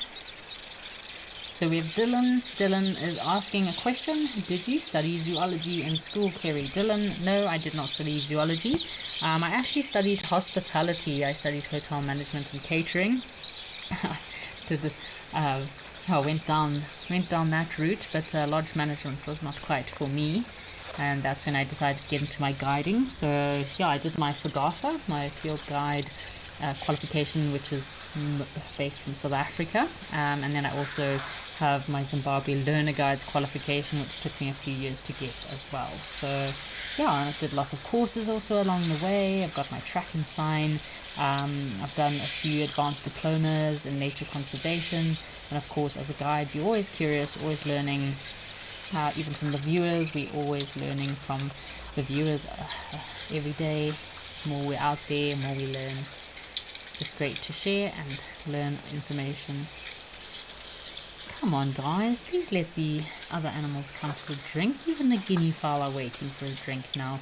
So we've got elephants, we've got giraffe, we've got zebra, we've got oryx, guinea fowl. We did have some eland earlier, which I'm not sure if they are still around. Elephants.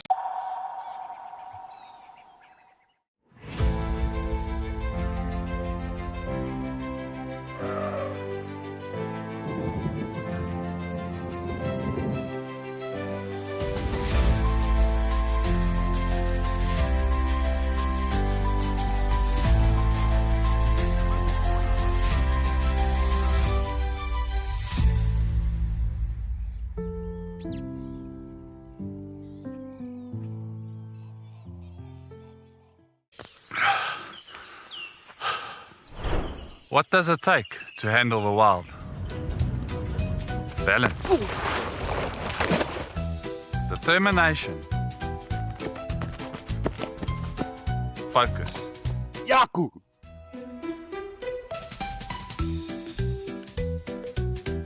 And gear that can take a beating so you don't have to.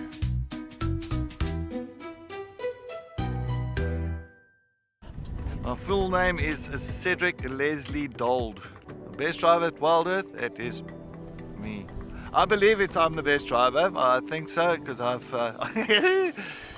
best part of my job, I say, is just to try and look out for these animals, track them down. I love tracking animals. I love looking for, fresh tracks, and if you can find them, it's just at the moment of accomplishment. If I wasn't a presenter for Wild Earth, I would be the drummer for AC/DC.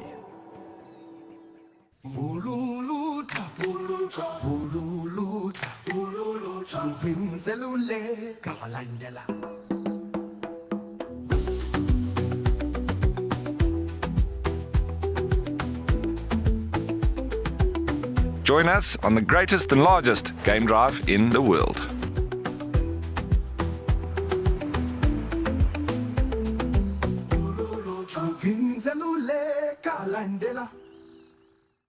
Out here, every wild moment matters, and as a Wild Earth explorer, you won't miss a thing. Watch the Wild Earth channel, ad-free 24/7, where you can even rewind and watch something again. Get access to behind-the-scenes videos, fireside chats, and access to early travel offers. It is the best way to stay connected and be part of the Wild Earth family.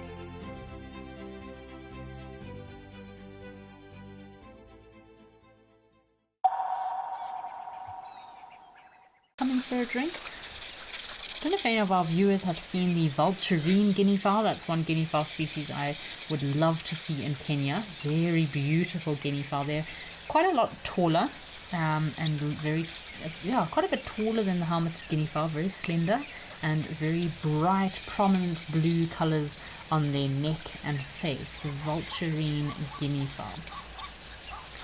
Probably one of the most beautiful of all the guinea fowl species that occurs in Kenya and Tanzania, if I'm not mistaken.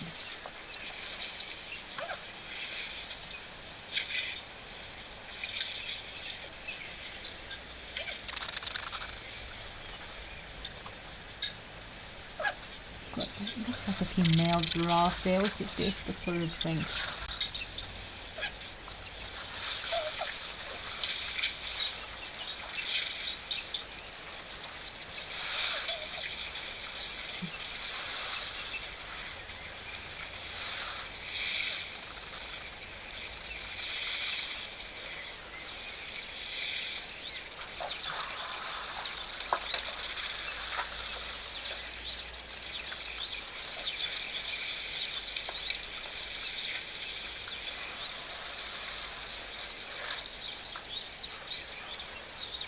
Come on, Mr. Giraffe, quickly get a drink before these elephants chase you away.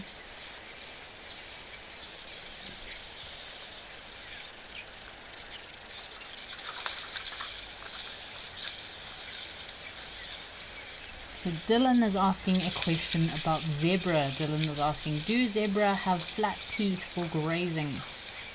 So Dylan, yes, zebra are grazers. Their teeth are perfectly adapted for eating the tough grass. So zebra will often come in and feed on that very tough grass that not many other smaller antelope are able to feed on. So they do have flat molars as well as premolars. These broad and ridged teeth of theirs are ideal for grounding very fibrous grass. So quite high crowned teeth, just like horses. Their teeth do grow continuously throughout their life in order to compensate for this constant wearing away of their teeth. So the grass is so fibrous that it does actually wear their teeth away. So they do have tiny little silica particles that are in their teeth to kind of reduce this wear and tear on their teeth.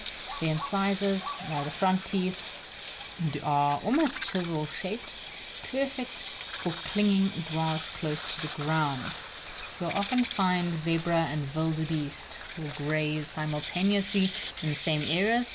Zebra need to go in and get rid of that very thick grass layer before the wildebeest can come in and feed on the smaller grasses that are then exposed after the zebra have moved to an area.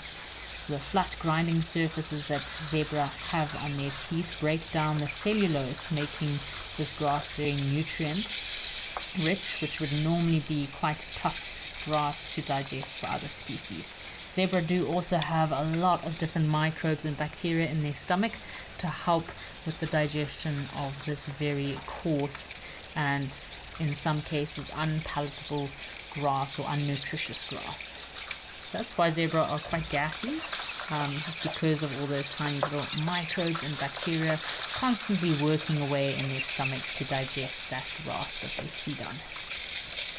Such a crucial key member in the herbivore community are zebra, buffalo, these mammals or herbivores that can go through and get rid of that very coarse, dense grass and allow for the more smaller shoots and more edible grass to be visible for the smaller herbivores. Looks like some of our zebra are getting confident there. Helmeted guinea fowl are still patiently waiting for the opportunity to come down to the waterhole.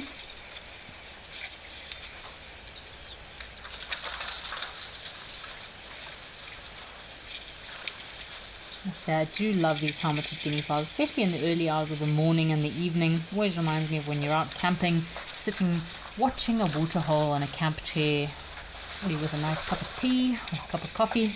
You have this guinea fowl in the late hours of the afternoon, sand bathing and playing around before they fly up into the trees to rest at night. So Hillary is asking a question, do zebra stripes help with insect avoidance? So yes, Hillary, there's been a lot of studies done in the last 5 to 6 years regarding zebra stripes, and they even have zebra patterned horse blankets that I have witnessed myself do help to reduce insects on horses. So you have some horses that are a bit more sensitive to flies and insects, and you get a whole zebra sweat blanket that even goes over the horse's ears with a zebra stripes that does really help to deter insects. So it's kind of thought as a bit of a visual disruption. So many biting flies like the tsetse flies and horse flies are less likely to stand on stripy surfaces. They will more likely land on a striped, they don't necessarily like to land on those. Something about the stripe seems to really deter them. So the black and white pattern confuses their motion detection and makes it harder for them to focus. There's also a bit of a temperature effect, so the stripes may create tiny temperature differences on the skin that making landing less attractive to insects. So it's very interesting if you kind of dive into that. So the zebra stripes also good for camouflage in order to evade predators as well. So Yeah, zebra stripes do have a very interesting adaptation to deter insects. Isn't that interesting?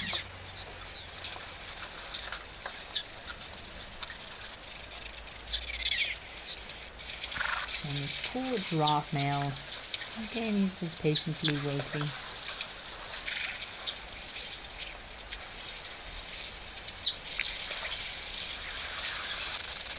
So Jive Bunny is asking a question: is it true that zebra eat top shoots first before wildebeest graze? So yes, that is correct. It's a very good example of a niche kind of partnership or feeding, commensalistic feeding organization between two different species. So zebra are bulk grazers and prefer long coarse grasses, and the top shoots, so they're strong chisel-like in sizes, allow them to clip the top upper parts of the grass. Then the wildebeest come in, they're more selective and prefer the shorter grasses, so the wildebeest will come in after zebra and feed on those more palatable shorter grasses. So it's interesting, and that's why you always find zebra and wildebeest together. Jive Bunny, I agree with you. Jive Bunny says we need the elephants to know that sharing is caring. But I think these elephants here today at Oldonyo, I don't know about sharing is caring, because they seem to be allowing a few species to come and drink now, but they definitely are hogging this pan for most of the afternoon, it seems. They don't necessarily seem to be drinking much either.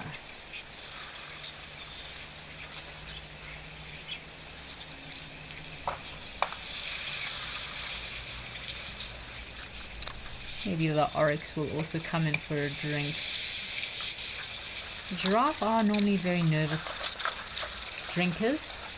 They do take their time before coming down. See this elephant boy, he just chased the zebra away. No, they do not know how to share these elephant balls. Because the giraffe are very vulnerable when they go down to drink, and that's why they're so nervous and cautious and take a long time before they are comfortable to drink.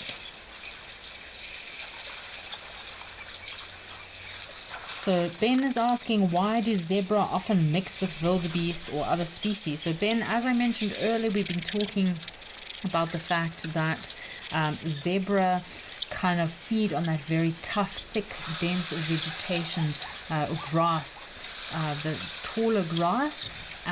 Once they're fed on this very thick, tall, coarse grass with those very sharp teeth of theirs, it then allows the ability for the wildebeest to come in after them and feed on the shorter grass, which is more palatable and easier to feed on for those wildebeest. So it's a bit of a commensalistic relationship where two different species or multiple different species, because zebra, kind of impala would also benefit from zebra feeding in these areas. Same as buffalo. When buffalo move to an area, they kind of, buffalo act as a bit of a, almost like giant lawnmowers, buffalo. So they get rid of that very thick grass, and even like panicum maximum grass, a very coarse grass that might not be edible to some species. They'll get rid of all of that and make space for other species to come through and feed on the more delicate grass, that shorter, delicate grass. It looks like we have a new build to the waterhole. I wonder if there's going to be a fight here.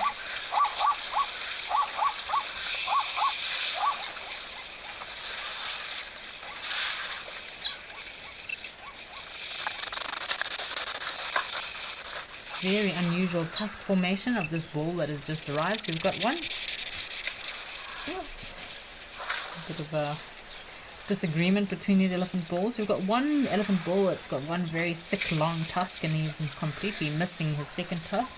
And the new elephant ball that's just arrived at the waterhole, he's got one very long tusk and then one short tusk that's completely different angle.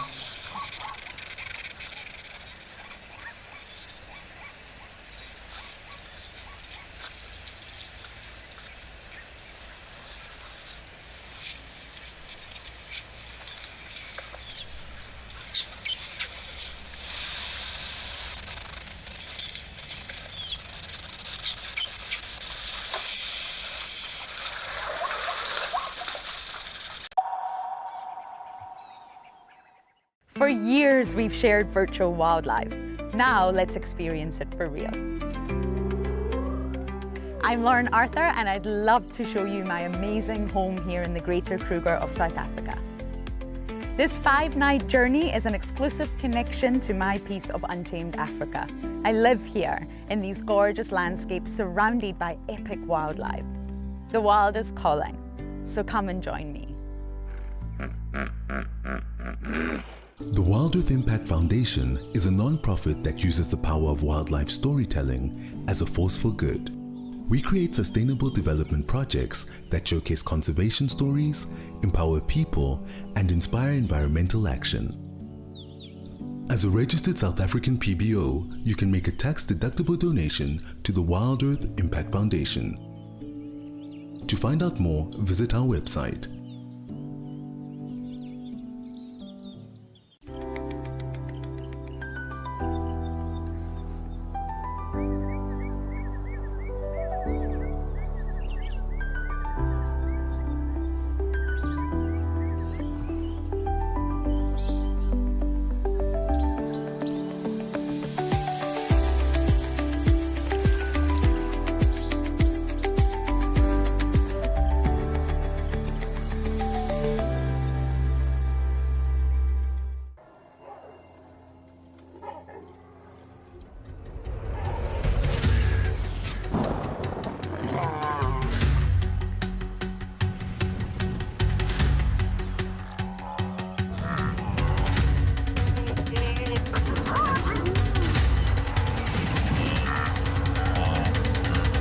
Greatest wildlife spectacle on planet Earth. We'll see you there.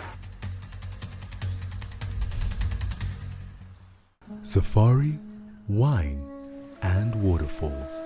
The ultimate African adventure. Sip South Africa's finest wines. Experience a world-class safari among Africa's iconic wildlife. And stand in front of Victoria Falls, one of the natural wonders of the world.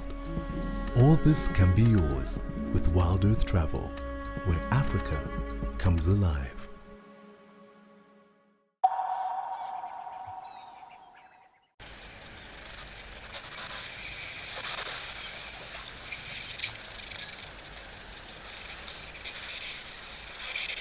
So we have another question from Animal Lover. Animal Lover is asking, how do they survive in extreme hot or dry environments? So Animal Lover, I'm not sure if you're referring to the oryx or some of these animal species we're watching, like the elephants or giraffe, but oryx, obviously they can go for days, if not weeks, without water, and their way of surviving without water, especially like in the oryx species, is oryx actually feed on a lot of fruit. So they'll feed on those summer melons that are very high in moisture and nutrient content, very moist, lots of water in there. But oryx are also known for digging up shoots, roots, shoots, and bulbs, and they can also contain a lot of water. But elephants, if we're talking about elephants do have quite an amazing adaptation to surviving in hot and dry environments.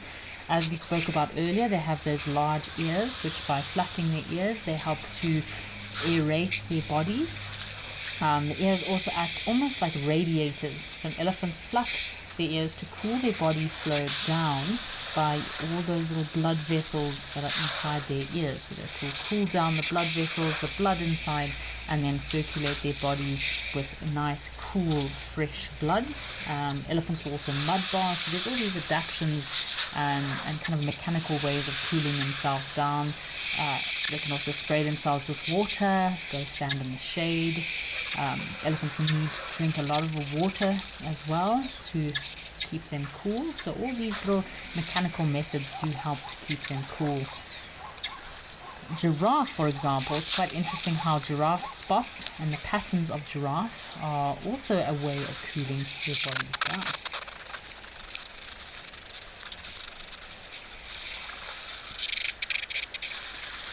Oh.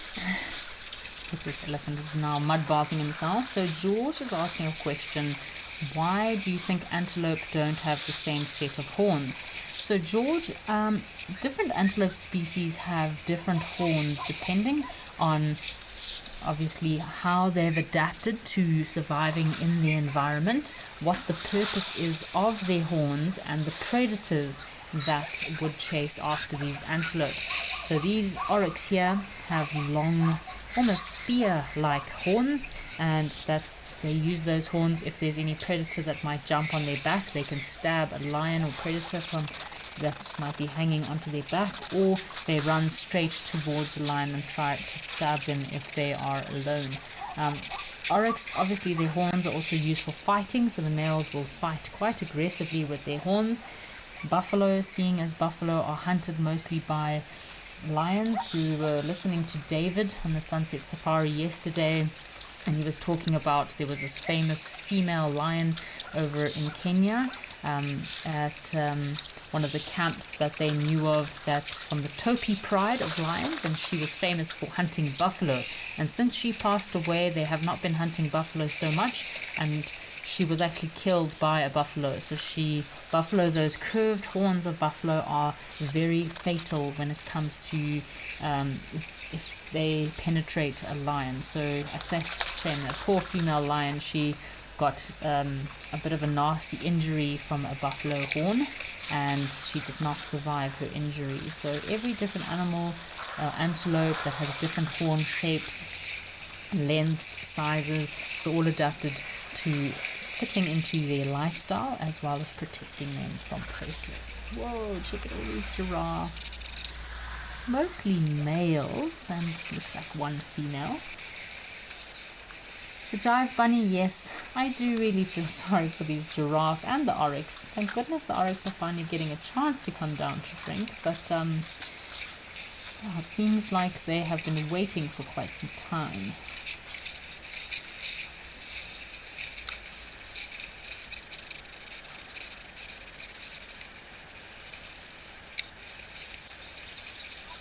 Maybe this young male will be brave enough to bend down for a drink.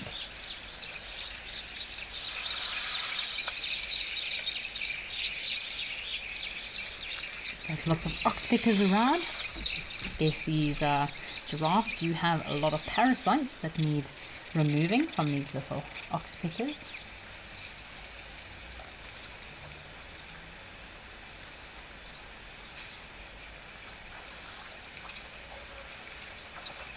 Seems like we're only left with 2 elephant bulls.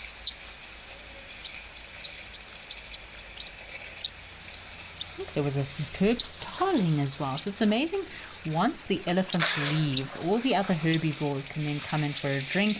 And just like we experienced yesterday over at Lentore, we had some incredible little creature sightings at Lentore. There were no big mammals around, and we were watching the bees and the wasps, all the little critters. There were some locusts there as well. Our zoomer yesterday at Lentore had some incredible zooming skills, zooming in on all those tiny little creatures.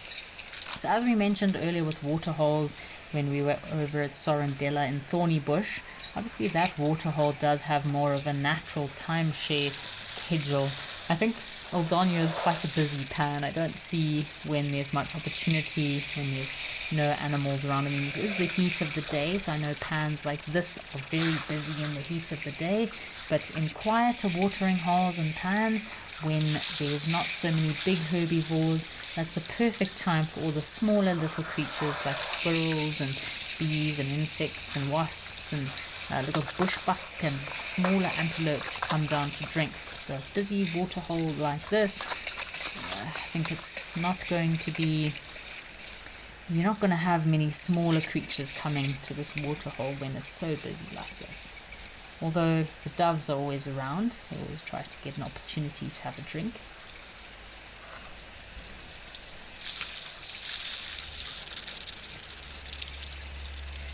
It's quite unusual, this big elephant bull that's missing his one tusk.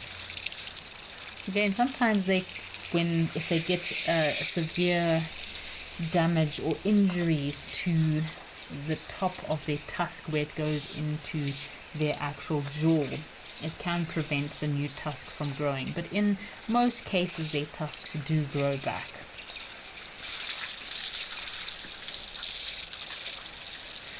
So Hillary is asking about giraffe and Hillary doesn't understand if giraffe are solitary or social. So Hillary, giraffe, they do form more like loose family groups. They're not like elephant that'll be in the same family group for life. Males, you can find solitary big males on their own. Males might form small bachelor groups. Females, again, they'll never remain in the natal group. They'll move, and this week they'll visit these other individuals on this side of the plain and move around. So they move around quite a lot. Giraffe don't form very strong family bonds like in elephants. So they'll move around quite a bit and move here and move there. And the males will then visit the females when they are in estrus, or persistently follow those females when they're in season. But yeah, giraffe don't necessarily form strong family bonds or stay in one group for their whole lifespan. Yeah, and I do find it quite interesting how giraffe, they have white patches in the backs of their ears, and that does help them to see each other. So they will take note to individuals within an area and look out for other individuals around, especially if there's predators and if they're weak or injured in any way. But generally, they just roam around, giraffe. They're pretty chilled.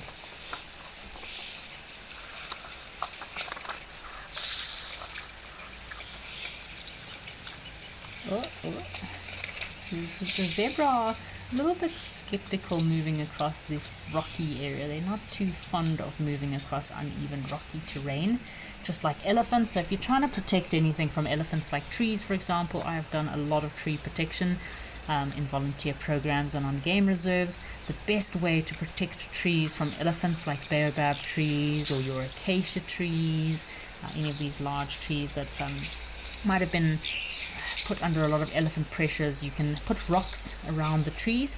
Elephants don't generally like to walk on sharp, uneven surfaces, and of course when you put wire around the trees as well, that is a very good method of preventing elephants from ring barking trees. It doesn't hurt the tree in any way. It's a very efficient method of saving the tree's life in actual fact. Because if a tree is being completely ring-barked from elephants, they normally fall over. But sometimes you're lucky enough you can save these trees. Oh, looks like we've got another big elephant bull joining us at the pan. We have some comments coming in. Penelope Kenyon, thank you for joining us today live at the waterhole. I will also be watching the sunset safari with you, so I hope we have an eventful sunset safari.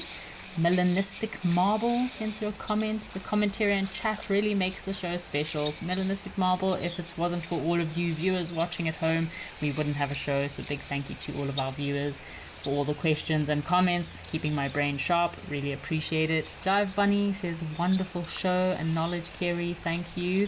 Jive Bunny, thank you for watching and being a supporter of Live at the Waterhole.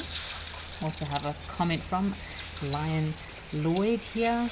Is saying, is the waterhole a natural waterhole? So Lion Lloyd, this is a pumped waterhole here at Waldonio. Yeah, thank goodness that there's water provided for these animals. But yeah, just a big thank you to all of our viewers for watching Live at the Waterhole and being a part of this incredible Wild Earth family.